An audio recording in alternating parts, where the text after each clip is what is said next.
Hey guys, today I want to take a look at Crash Bandicoot on the PlayStation 1, and this is the original PAL version. So this is actually one of the games that I got from my cousin, and you can see it's actually got a big thick old box because it comes with a demo disc. You could probably fit that into a single-sized case, I'm sure you could actually, because Spyro the Dragon does just that. But I guess they want to make it a big, special, meaty case just to, take up shelf space and look a bit larger, especially compared to RPGs of the time. Although I don't think there would have been many at the time of Crash Bandicoot 1's release. But anyway, so we've got this great render here of Crash, in front of basically the first level area. So we've got a question mark box over there. We've got some sort of tribal imagery and totem poles and things like that. And of course we've got Crash actually stepping out of his little box there and onto the black outline that a lot of the early PAL PS1 games did have, particularly in the UK, I think. But yeah, so of course this was actually made, funded at least by Universal Interactive Studios, and of course made by Naughty Dog. And it came with a free demo CD with Tekken 2, Wipeout 2097, Destruction Derby 2, Monster Trucks, and Formula 1. I haven't actually looked at, I haven't actually put in the demo disc so far, so if there's anything interesting on it, then I'll be doing a quick Let's Play of it. But anyway, on the side, it's all very standard. Crash Bandicoot written in that font that Sony like to use at this time. And on the back we have some of the most minuscule screenshots you'd ever find. I can zoom in on them, but just looking, they're very tiny, very, very tiny. We do have this sort of tropical background. It's actually the world map from the game, so that's kind of nice. And also we have 3 languages, so English, French, and German. So take a spin with the hyperactive island hopper Crash Bandicoot.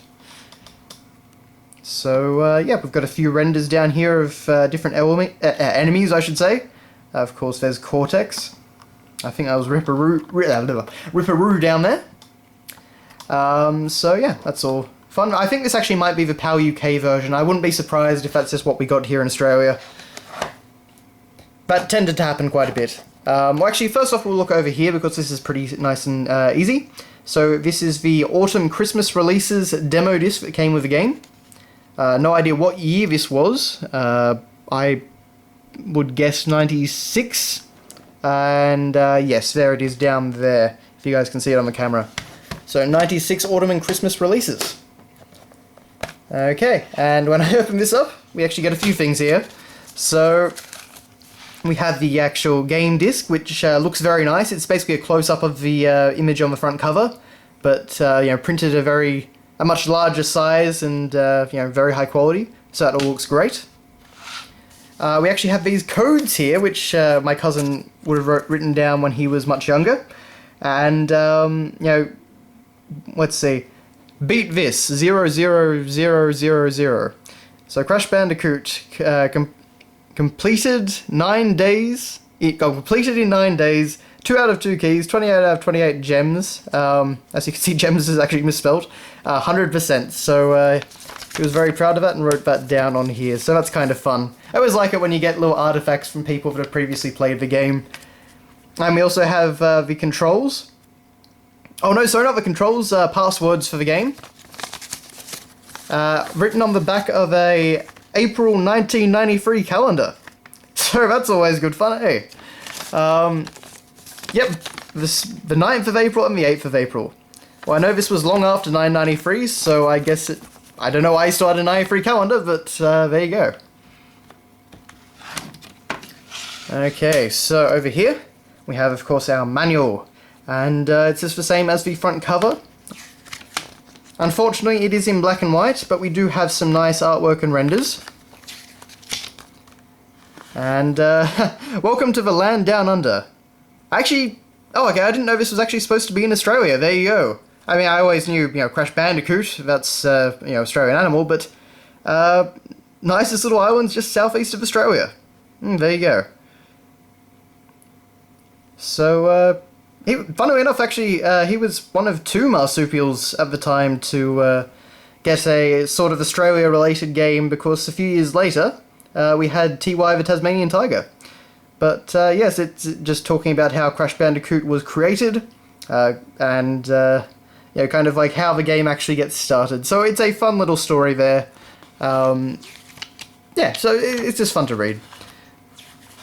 But it explains everything in quite a large amount of detail. As you can see, there's a lot of text in this manual. And we get our cast of characters. So, Dr. Neo Cortex. His early years truly moulded this wretched creature into the mad scientist he is today.